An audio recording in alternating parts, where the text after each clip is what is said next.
Sitting here in Yerushalayim, two Brooklynites, born in Maimonides Hospital. But you made aliyah 66 years ago, and I made aliyah 40 years ago. We didn't make aliyah, Avi. We didn't make aliyah. Aliyah made us. That's your favorite line? I quoted you in Torah Tidbits. So, And the amount of feedback that I got of people coming and saying, you know something? Aliyah really did make me. uh-huh. It really did make me. We're sitting in a week, in a time where we're seeing a turmoil of history for the Jewish people happening. You've had the zchut of living here in Israel for 66 years. Arriving here with your Rebbetzin. You should be living long till 120 B'ezrat Hashem and healthy. And the Rav. For 66 years, you came to a country that looked very, very different than it does today. We're living in a generation where we expect everything to move very fast. And you wake up today and you say, oh, it's the same as it was yesterday. Like, what's happening? Why isn't things moving? Uh-huh. But the reality is that when you're able to stand on any viewpoint of Yerushalayim, and you see the amount of cranes that are building buildings and building everything, you have 66 years. Is there any one story that sticks out, that says, you know something, this is the essence, this is so much of the meaning of me being in the land of Israel for 66 years? Rabbi Berman, there's so many stories and so many incidences. I met so many people in these years, I don't know where to start. So I'll start at the beginning. So we were born in Brooklyn, right? My father was a rabbi in Flatbush. We lived on Quentin Road and West 2nd Street, if that means anything to anybody. And it was a very nice shul. Upstairs was the real shul. And then the bottom was a base medrash where people would daven in the weekdays. And there was an Oren Kodesh. My father sat to the right of the Oren Kodesh under a picture of Rabbi Rav Kook. On the left side was a fresco of the old city, an artist that painted on the wall. Not a picture inside the frame, on the wall. When I was about 9, 10, I started coming to shul regularly. My father said, now you're coming regularly, you have to have a place. Took a chair, put me right in front of that picture of the old city, Jewish quarter actually. This is your place. I went there, whenever I davened, I was there. And at some point, I said to the Kodesh Baruch, I said to God, I'm going to live there one day. Wow. When I was 10 years old, Medina was established. My father called me over, he said, Jordanians destroyed everything in that picture. The Chorba Shul, the Feret Yisrael Shul, nothing remains. I said, but Abba, I pray to Hashem that I'm going to live there one day. Anyway, the years passed. I met my wife, Vega. Came to Israel, 1962 actually. And 67, B'ezrat Hashem, came the big nace. We became the sovereign of Yerushalayim for the first time in over 2,000 years. And I was in a fever to live in the old city. I did all kinds of things. I had tremendous 100% of desire and zero money. But the miracles in the world. About 15 years ago, they started rebuilding the Chorba Shul, which was destroyed together the same day by the Janians, 1948. And about 10 years ago, I think, or so, was the consecration of the shul, and it was Rosh Chodesh of Nisan. And everybody in Jewish life, religious life, was there. Oh, it was there. And then we davened, took out the Sefer Torah, opened it, put it down on the table, and here the Gabbai calls out, Ya'amod, come up to have an aliyah, Rabbi Nachman ben Arab, Yecheskel Shraga, called me. I was walking up, a 10-year-old boy, dreaming about living in New York City, and I got the first aliyah. I said, dreams come true. So that's a story from destruction to rebuilding on my personal level. But everybody has their story in this country. I once met a man who was in Bergen-Belsen. He said to me, whoever's in Bergen-Belsen, 15 minutes, says Hallel every single day in Eretz Yisrael. And we could say now, jumping a little bit, what happened 2 years ago on Shmini Atzeret, this was really a time to say Hallel. We're in an existential danger. People don't realize. Hamas from the south, Hezbollah from the north, they all come together, they would meet in Tel Aviv. We don't realize the extent of the nace. It's another Hanukkah. People, but the problem is, we're so used to miracles in this country. One more miracle doesn't make an impression. Now, between this story and between now, a lot of things happened. It's not the same country.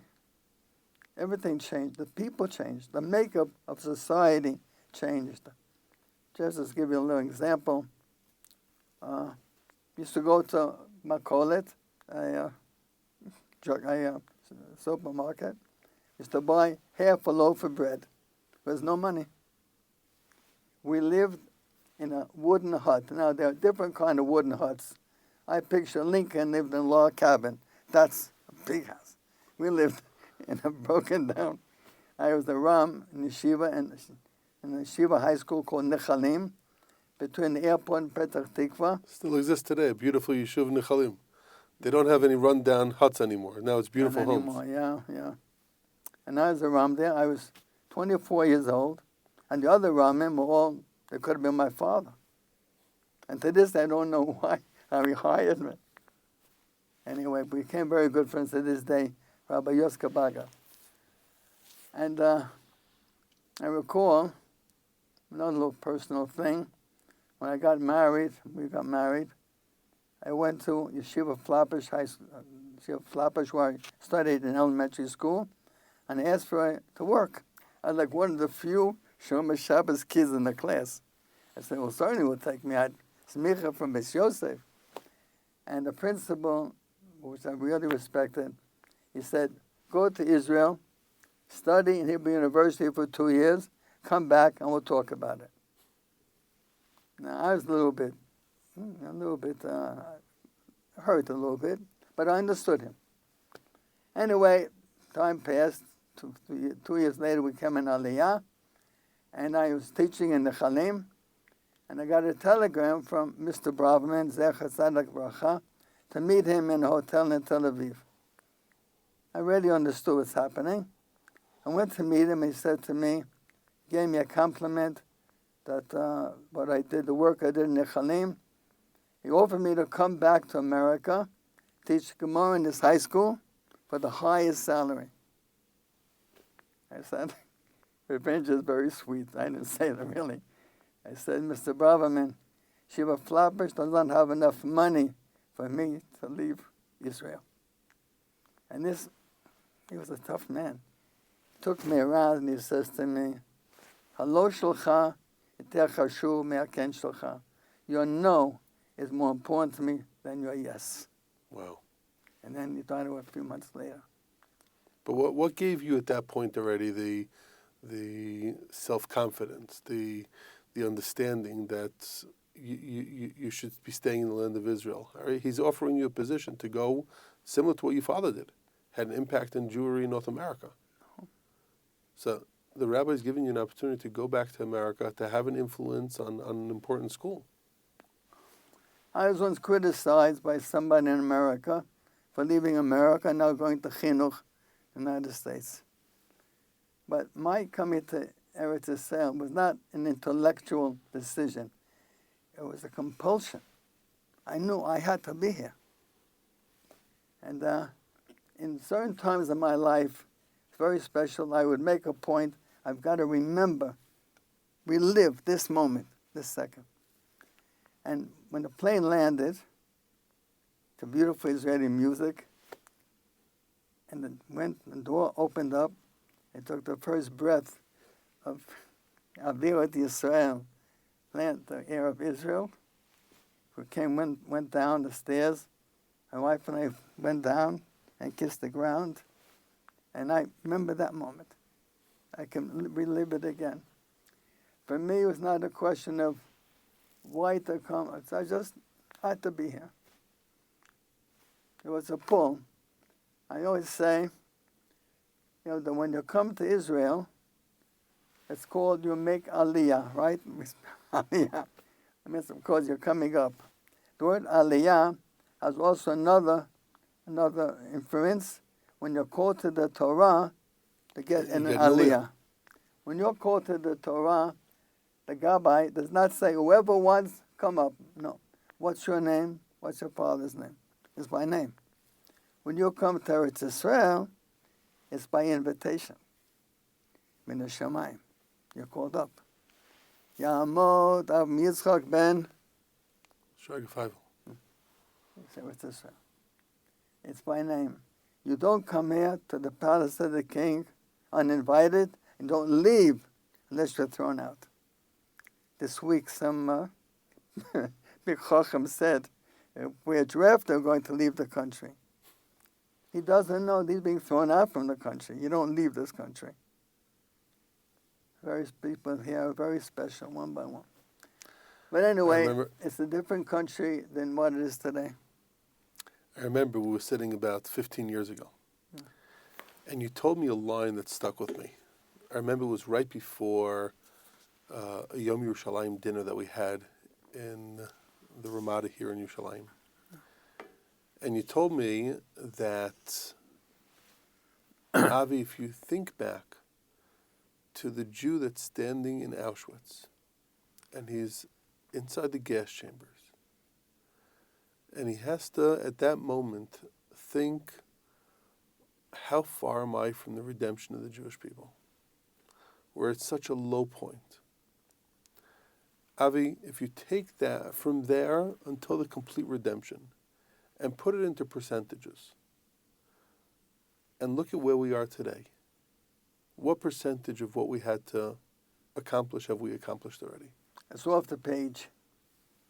No percentages over here. Everything is different.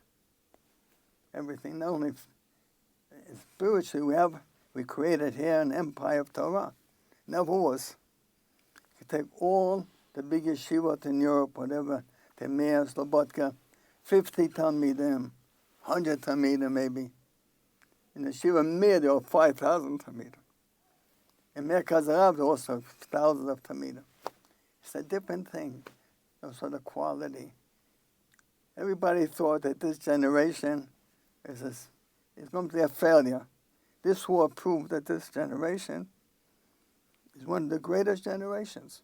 We have a potential in this generation to be the greatest one that ever lived. I'll give you an example. Israel today, we are now in Gaza. Gaza is two tribes. Gaza is Yehuda and Shimon. We're now in Lebanon. About the way the land is divided up to the 12 tribes. More or less. We're now in Lebanon. Lebanon has two tribes of Asher and Naphtali. We're now in Syria. Syria is half of the tribe of Manasseh. We're now in the geographical area of 10 tribes of Am Yisrael. Two are missing. They're on Transjordan. That's Reuven and Gad.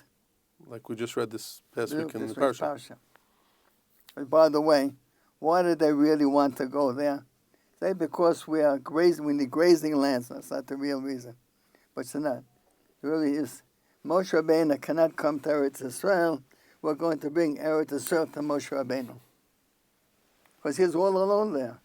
There's a French king, I think, Louis XVI, asked one of his philosopher friends, give me proof there's God in the world. He said two words, the Juif, the Jews. The Jews are still alive.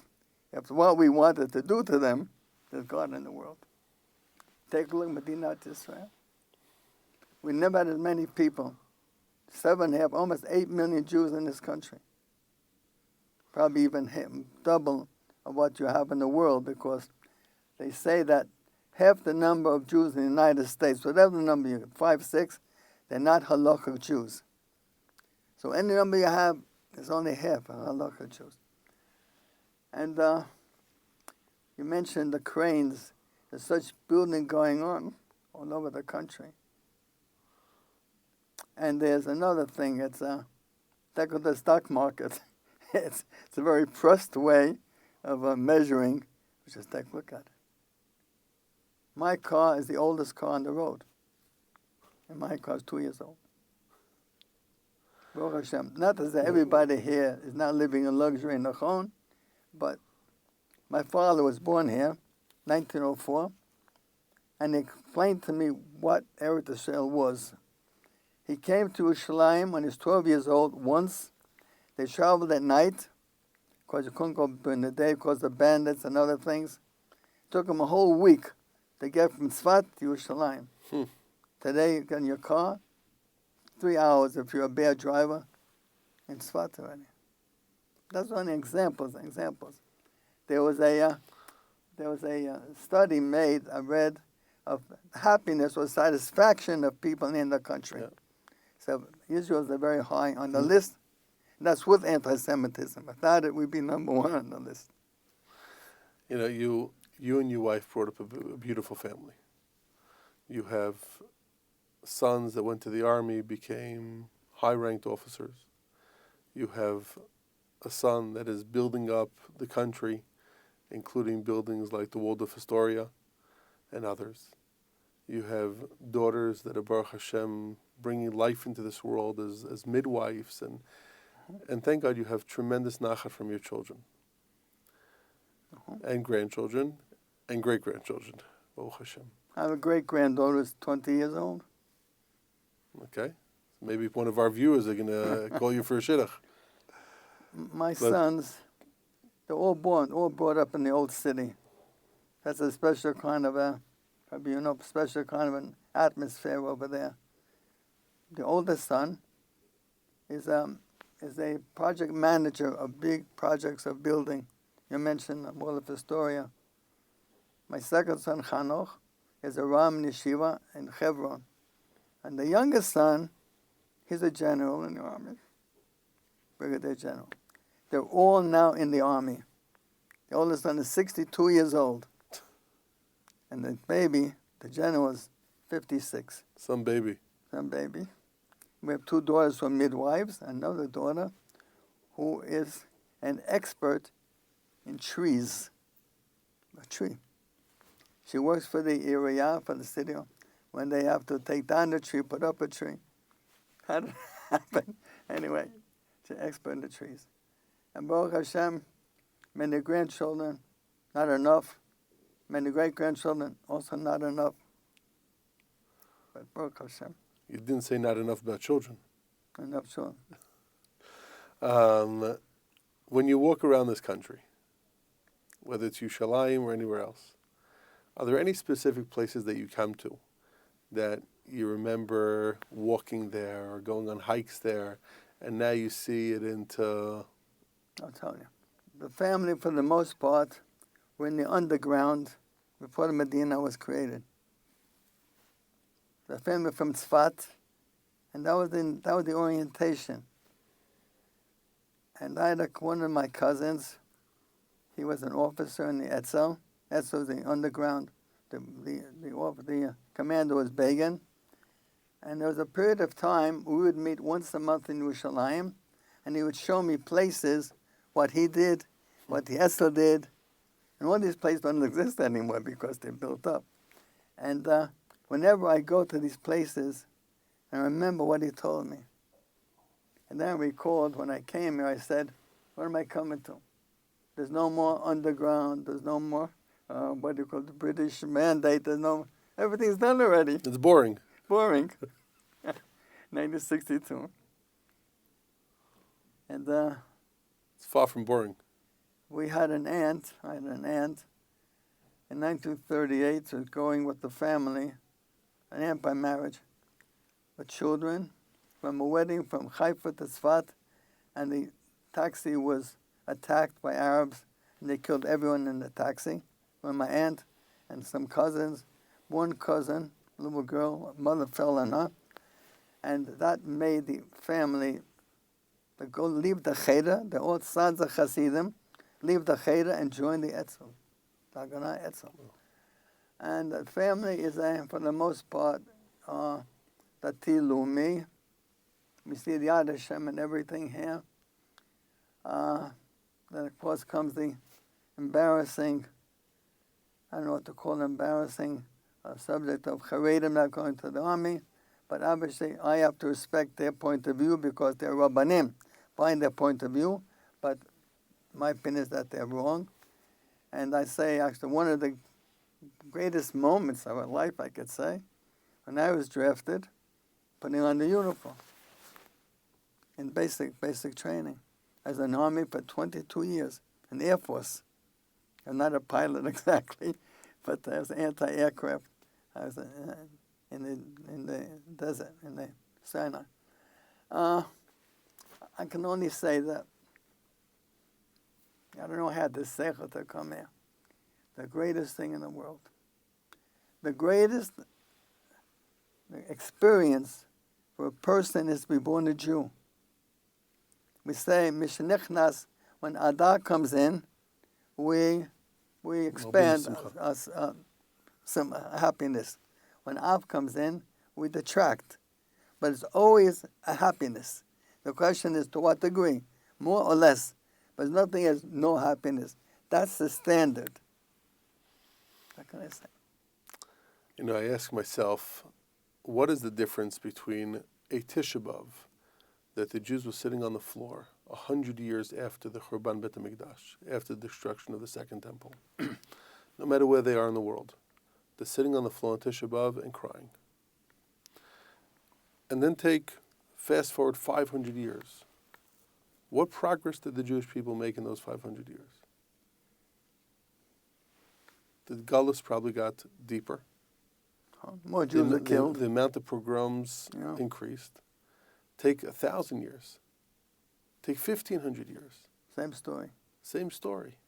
And the Jews had such emunah, and they continue sitting on the floor every single year on Tisha B'Av. But then you take Tisha B'Av literally 100 years ago. 100 years ago, in 1925, Jews are sitting on the floor after a First World War. I'm not sure, maybe Talmidei Hagra came to Israel. A few people started coming, already starting to build the country. But for the most part, British mandate. And they're sitting on the floor. And take that 100 years and look at the progress that we've made in the last 100 years. It's absolutely remarkable. Remarkable is not the word. It's unnatural, such a progress. In every field of endeavor today, Israel is one of the leaders. Everything. And all this is done always under the shadow of a war. Either a war happening or going to be a war or something. Imagine if we didn't have to give out all that money for security, what this country would be. Billions, billions and billions to build up the country and raise the standard of living. But that's what it is. So what Hashem made. But the flip side is that the fact that the Arabs constantly try to attack us, or the Muslims, are terrorists, whether it's Hamas or Hezbollah or Iran, has brought Israel to a stage where we're developing technologies and intelligence mechanisms that we're able to sell today around the world for billions and billions and billions. Today, Europe are looking to buy up Israeli systems, whether it's Spider or Arrow, you name it, to defend themselves from their enemies. So we're protecting not only the Jewish people, but we're protecting, good countries around the world that are trying to just defend their citizens. And we're making billions of dollars on the way. Now, I always wonder where people have seichel. History has shown time again and again those people that came against Am Yisrael, they went to the garbage pan of history. Those that supported Am Yisrael, and they don't learn. The Goyim just don't learn. They don't understand it. Like the Torah mentioned the Arabs you mentioned. It's written in the Torah. It's not hard to understand. If you support the Jewish people, you'll be blessed. If God forbid the opposite, you'll be cursed. Let's talk in the human terms. You have in the Middle East, you have the money, Arab workforce, and Jewish intelligence that can be Gan Eden on this planet. But the hate is so great, and the irrational hate, and they just want to destroy the Jewish people. And the more they want to destroy us, the more they destroy themselves. We go up and up all the time. But the question is, but take a look. The country is, there are people who say Mechalel Shabbat. There are Aveirot. It's not exactly what the Satmar would like it to be. Yet we progress all the time.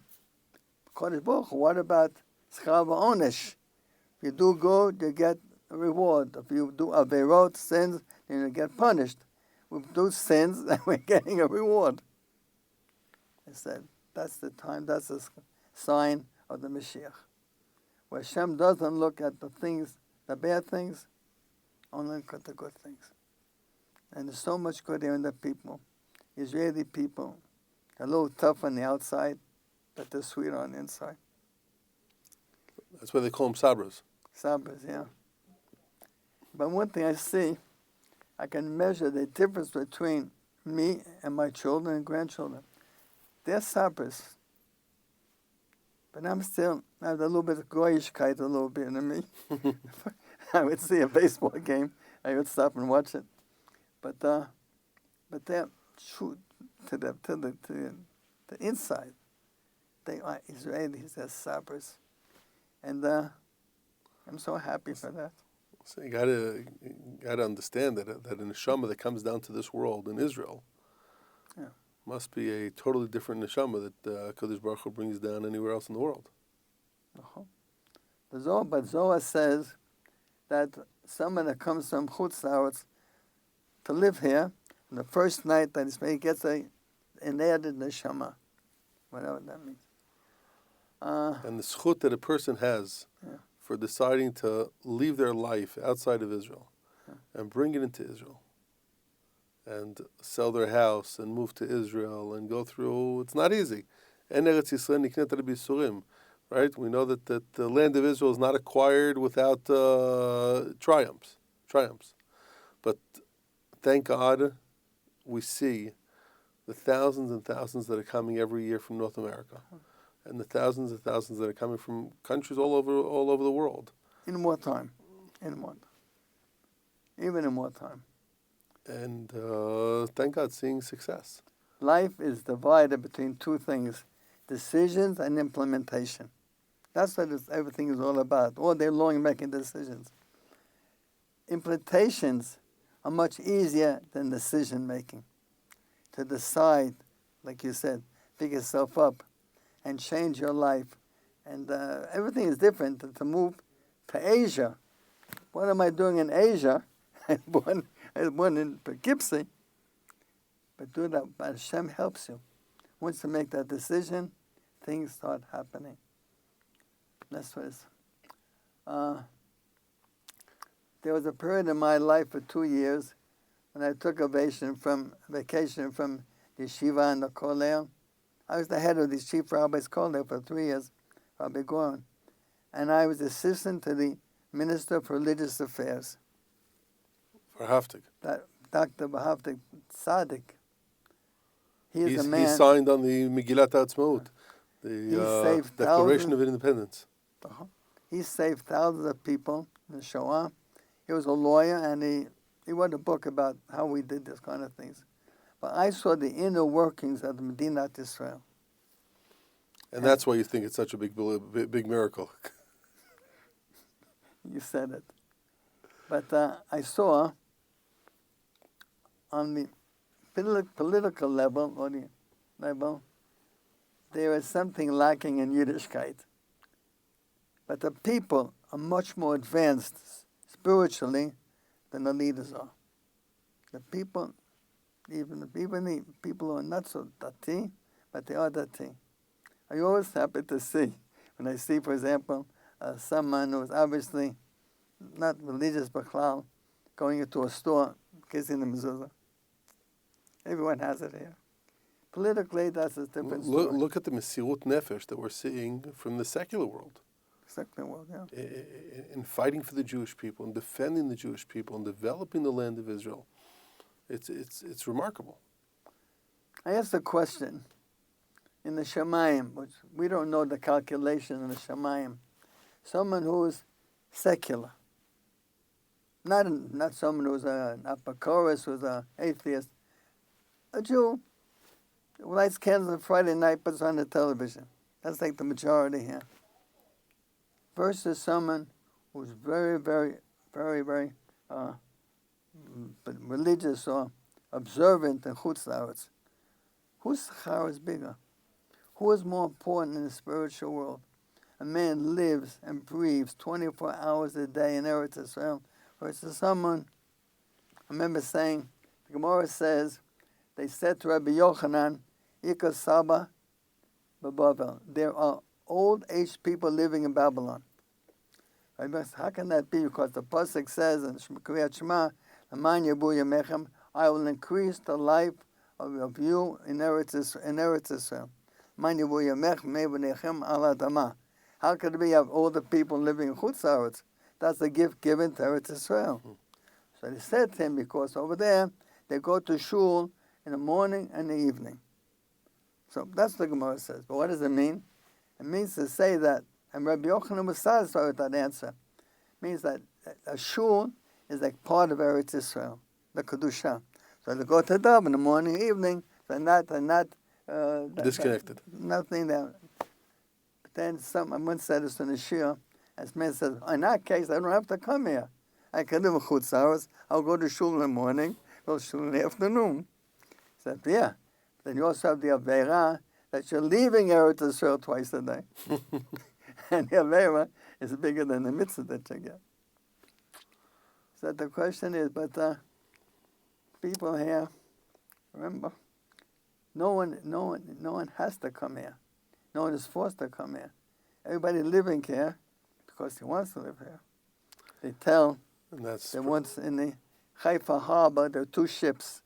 One with Olim coming up, other Yodim going down. And both ships meet each other, and the passengers run towards each other. They both scream one word, Mishuga. The Ola, where are you going? You listen, where are you going? Listen, the reality is we have more and more Jews coming every day, and especially in times like this.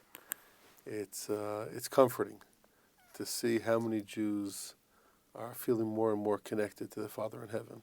Zat Hashem, we're now in the 9 days of semi-mourning, but the Navi Zachariah promises us that all these fasts have to do with the destruction going to become holidays, Zat Hashem. And Tisha B'Av will be a big holiday, B'Zat Hashem. We should all eat and drink and feast on Tisha B'Av, B'Zat Hashem.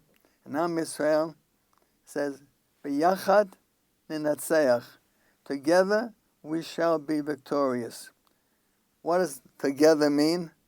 The Zohar says, God, the Torah, and Israel are one.